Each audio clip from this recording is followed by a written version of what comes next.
But that was a lot more difficult than it should have been. End result being 2-1.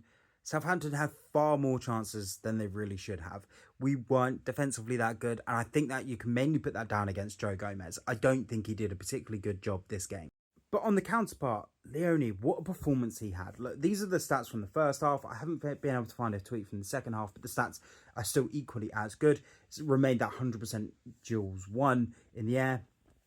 Ultimately, just an amazing performance. Just looked like the senior centre-back on the side. Gomez really looked poor in comparison to him. And it was unfortunate that he was stretched off, and apparently his knee was put on like a splinter or something like that.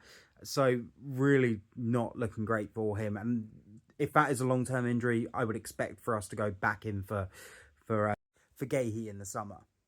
I mean, ultimately, though, I've done a whole separate video about this, but getting a yellow card for taking your top off is a ridiculous rule, but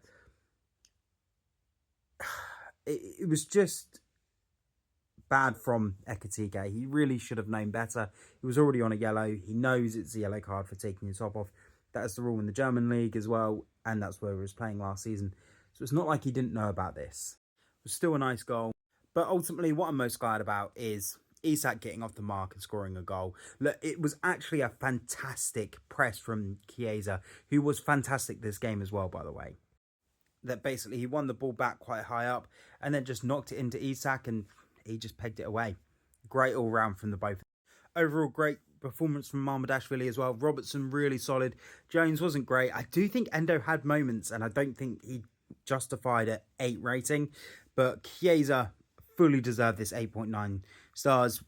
Fantastic man of the match performance by him. And do you know what? When Salah goes off to AFCON, we've not got a bad backup by any stretch of the imagination. And Frimpong as well. Don't think he should have been as low as this. I think he was playing a lot more forward. I think Bradley ended up coming on and he ended up playing a bit more in a wing position down the right-hand side. But yeah, really, it was good overall, bar some standout poor performances. Look, Nione, I don't really want to be too harsh on him. He is a youngster and needs to learn, but he really wasn't good enough this game. Nor was Jones, and I don't think Endo was particularly good either. He gave the ball away a lot.